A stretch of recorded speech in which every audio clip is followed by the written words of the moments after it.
Приветствую вас, друзья. Дальше мы будем говорить на английском. Я буду пытаться, а моя собеседница, так как это ее родной язык, будет блистать на английском. Я с большим удовольствием представляю члена жюри третьего конкурса пианистов Владимира Крайнева Ванессу Латарш, и она декан фортепианного отделения Королевского колледжа музыки в Лондоне. Now, with big pleasure and a sense of honor, I want to introduce Vanessa Latarsh, head of keyboard of the Royal College of Music in London. Hello. Hello. How are you feeling in Moscow? Oh, I love Moscow. I've known it. I've been here many, many years, many times. I have many friends here, and it's just like a second home for me. Thank you. I don't want to ask you about Brexit. Don't. But it's from something very global.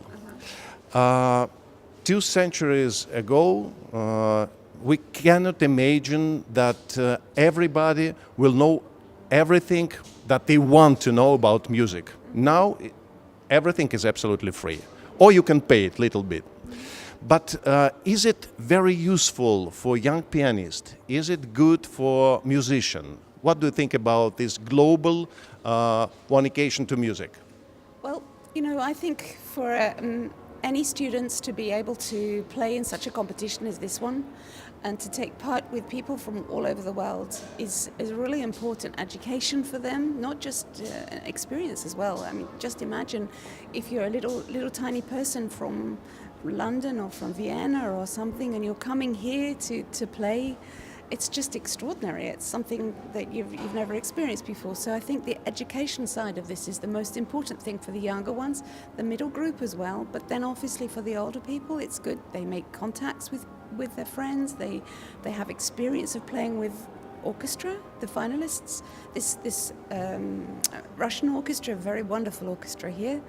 And just this whole experience I think is fantastic. Globally, I think in competitions worldwide, students take part in many, many competitions now. There are very many piano competitions. 900, approximately. Yeah, right. Well, this gives them a stage, to play on. And people will say, there are too many competitions. Well, you can say that, maybe. But if you treat them with the respect that they are for experience and for performance, to be seen, to be live streamed. How amazing is that? To be live streamed out to the world. My mother watches this broadcast in London, and she loves it. Hi, and she loves watching these students. So this is fantastic for everybody. Yeah. Private question, can I ask? What was yours deepest impression from music, from maybe pianist? I can tell you my deepest impression as a teenager was hearing Murray Pariah play. The first time I ever heard him play was just after he won the Leeds competition in London. And he won the Leeds competition in Leeds, and then he played in London, and he played Concerto Beethoven 4. I remember it very, very well. It's imprinted on my memory. And he is just a prince of pianists. He's just the most incredible sound. And I think that told me and showed me this is what performance, this is what real golden sound is, this is what a deep thinking musician is. And it's left an indelible mark in my mind. That one performance. Of course, many other things influenced me. My teachers, of course, and also my friends at the time of my teenage and in my early 20s. We used to play a lot with each other, to each other, and those experiences are really memorable. But yeah, many, many big influences. But if you ask me for one, it's that Murray Pariah. Is it hard for you to sit like a jury member? Do you feel exhausted at the end of the day? That's a really, really difficult question because I listen to a lot of piano music. I mean, I teach, of course, and so I'm used to listening to piano music all day long. But listening to them all perform and give of their best, yes, you do get a little bit tired, but you don't. Each one is different, and as soon as somebody else comes on, you're lifted because you see this new personality. Each time you're lifted, And so that keeps you really engaged the whole way through. So no, I don't get exhausted. It's a big honor to be here and to listen to these young people, and I treat it that way. So I have a lot of friends, they are musicians, pianists, and one, he is very famous in Russia. He told me that he never practiced more than 2 hours per day. Never. Because for him it was enough. Do you tell me and our audience what is the limit in practice?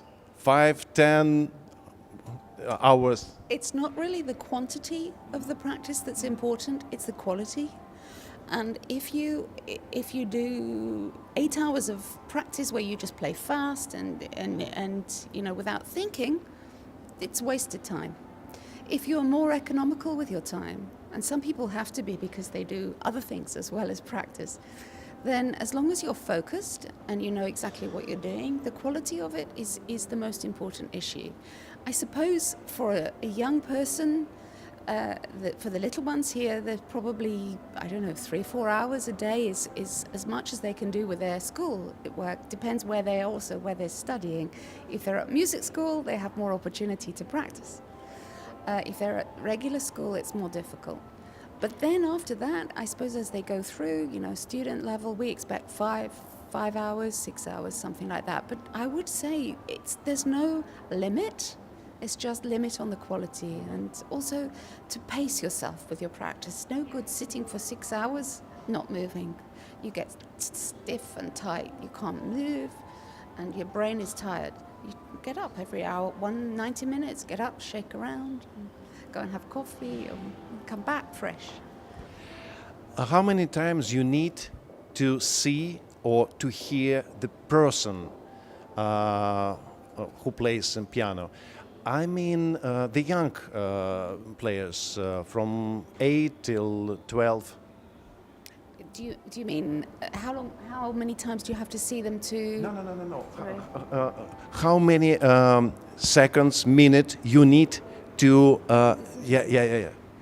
That it's not player, it's person in future. It's big person maybe.